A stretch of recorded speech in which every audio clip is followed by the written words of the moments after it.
Hey everybody, it's Jason Blaha here. You guys know what time it is. Time to talk about current events in the online fitness community. And for those of you who like these type of videos, please remember to click like down below. If you're not subscribed yet, hit the subscribe button. And this is kind of a current event because it's stuff that I've noticed that has come up since I posted what I've been eating these days. I had been doing a keto diet for a while, and then I've implemented milk back into it. And people were really shocked that I'm drinking a gallon of whole milk. Now, I can get into all of that later. But anyone who thinks that for me personally that milk is going to be unhealthy doesn't understand the context of my diet, my energy turnover, or anything else. Now, even people who believe things like saturated fat, like researchers who believe saturated fat and cholesterol and things are linked to health problems, they don't believe that they're linked to health problems in an isocaloric diet or in a caloric deficit for people who are very physically active. So that whole idea is absolutely ludicrous. But let's come over to the point. One of the things I've noticed is just extreme milk bias and dairy bias that seems to be out there, and it's due to everyone from vegans to paleo people, and people who actually legitimately believe nonsense like milk causes cancer, that milk causes heart disease, anything else. That is just simply not scientifically accurate. That's not based on the data. And if anything, the data we have studying it shows that milk is a superior sports drink. Okay, and I want people to understand that. Literally, the stuff that people have tried to make for supplement companies and sports drinks and everything else, they all fall short of milk. So in other words, if you have access to milk and you take a post-workout recovery shake, you are not scientific. You're a goofy bro. You are absolutely not consuming what you need to be consuming. Ideally, you're accepting a cheap substitute that's been marketed to you. It's not based on the research. Because when you start looking at the data there as far as post-workout replenishment, milk crushes post-workout recovery shakes. All right, there's a reason that whey protein was selected as what they're using. One, it's cheap and available as a waste product for making cheese. But two, milk already has whey in it. It has casein in it. It has a phenomenal amount of electrolytes. It has a very good carb in it. And barring lactose intolerance, that's the only issue. Literally the only issue with milk are people who are lactose intolerant. And there are cultures all around the world where lactose intolerance is higher in those populations where they found ways around it. I want people to understand that. We'll get to that in a minute. But people who are not lactose intolerant, milk is a superior sports drink. It is a superior sports drink. And even whole milk has been found in a lot of studies to produce phenomenal muscle growth, even compared to a lot of other foods. And it makes sense when we look at it. We know that post-workout recovery and hydration, and it doesn't matter whether it's weightlifting or endurance sports, milk crushes sports drinks. In both muscle hydration, replenishment, electrolytes, muscle protein synthesis, it beats them. So it really is your ideal post-workout drink. It really is, if you're going to go that route, assuming you need that due to whatever reason. It's a superior post-workout drink, and it has to do with the fact that you have two extremely high-quality proteins. Two extremely high-quality proteins. And all these growth factors. You have all these people like vegans and other people who are scared of growth factors in the milk because they might cause this problem or that problem. And it's like, these are the very things you need to repair muscles. This is the very thing you need to grow muscle tissue. These are the things that you want to recover from your training. The things that they're afraid of are what you want to recover from your training. Right? You have to understand that. But you have two of the highest quality protein sources in terms of everything from bioavailability to anabolic drive ever found in nature. And that's whey and casein, because milk is 20% whey, 80% casein. These things that people want to then extract and sell you for a high profit, these amazing proteins, already in milk, already in there. As far as carbohydrates go, it's an easy to absorb carbohydrate if you can produce the lactate enzyme.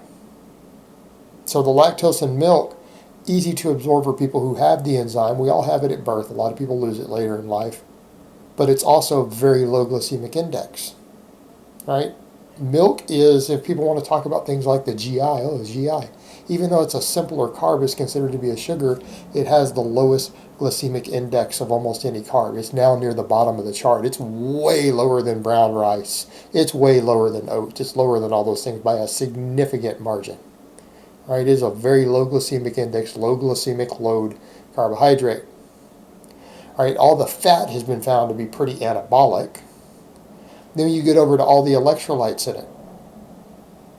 What is it that people talk about? Oh, we need potassium. People want to supplement magnesium. How many lifters out there have been told they need to supplement magnesium? Have you seen the magnesium content on milk? Calcium, magnesium, potassium, very large amounts. It's an electrolyte drink. Right? This is an electrolyte drink. This is what's used to grow baby calves into cows. All right? And it works. It works. Then you have people who look at all this and say, well, what about health concerns? Where are you guys getting the health concerns? Look at all the various studies. I mean, we looked at that a while back. I produced over a year ago, I put a whole video up breaking down a full meta-analysis on milk and cancer, for example. People think it's linked to cancer. And if you guys claim that you think it's linked to cancer and you've never read the actual meta-analysis in Google, it will take you 10 seconds on Google to find it. The most comprehensive meta-analysis ever done on various forms of cancer, because people need to remember cancer is not just one thing. Cancer is like 40 different diseases. Okay, so you can't say something causes or cures cancer. If you say something like that, you're pretty stupid. Okay, cancer is not just one specific thing. You have to study each type of cancer. Well, they've done meta-analysis on cancer rates, and they found that dairy in general seems to cause lower rates, seems to be correlated with lower rates of more cancers than it's correlated with higher rates. The overwhelming majority of cancers, it seems to have zero impact one way or another. Okay? Zero. Only cancer that was ever found to be at a higher correlation was prostate cancer in men who consumed the largest amounts of whole milk only. But even then, it's not like they didn't find causation. And number two, we're talking about, again, a very, very, very low chance. Right? It's not like the men who drink the most whole milk, all like 10% of them had prostate cancer or anything. It was very low. That's been the only link ever found in meta-analysis. All right, this is absurd. Cardiovascular disease, it's turning out it doesn't seem to be an issue. When we talk about elevated LDL and things like that, even from dairy fat, it seems to be the more refined it is, the higher the probability. In other words, taking pure butter, adding butter to your coffee seems to be more linked to an elevated LDL than the same amount found in cheese.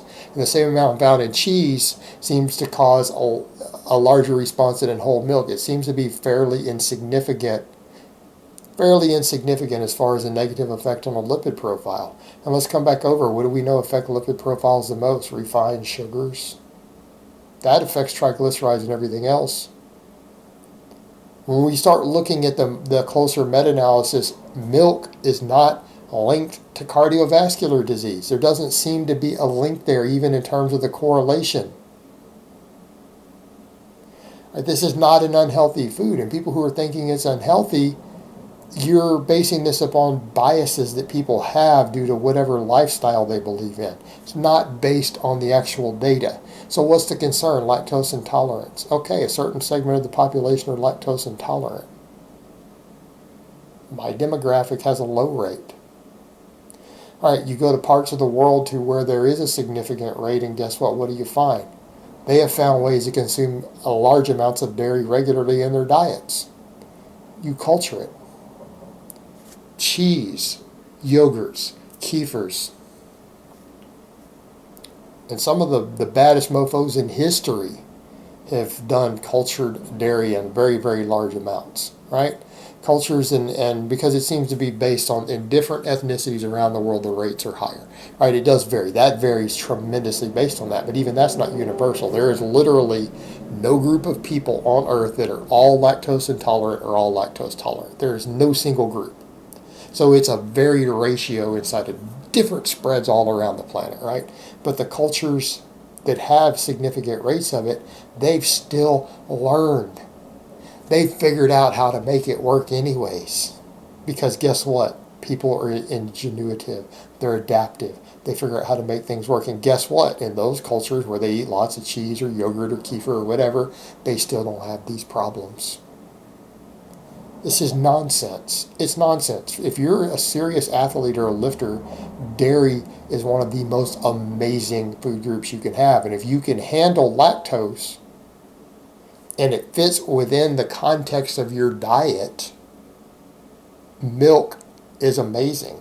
It is an amazing anabolic, muscle retaining, and if it's muscle retaining, it means it's fat burning, because if you're in a calorie deficit, anything that keeps your body more anabolic in terms of muscle tissue means you have to lose more fat since you're not losing muscle. So by default, it kind of has a secondary fat burning effect, and that has been noted in studies, by the way. High amounts of dairy consumption has been noted with better body composition improvements for people dieting, noted with better athletic performance, better muscle growth. All right, if you're standing here being anti-dairy, in today's world, based upon the data that we have, you are flat ignorant. You're harming your own results, and if you're promoting it, you're harming the results of other people. You are interfering with other people's health, fitness, athleticism, and body composition by being anti-dairy. And if that's you, you probably need to step down and shut up. And for the guy who came in my comments saying he's claiming to be a medical doctor and thinks that an athlete consuming a lot of milk on an isocaloric diet is at high risk of heart disease, you probably should have your medical license revoked, because you are making that up. That is not based on any data that we have. All right, guys, but that's really all I have to say on that today. I hope it's been informative, and I will talk to you guys next time.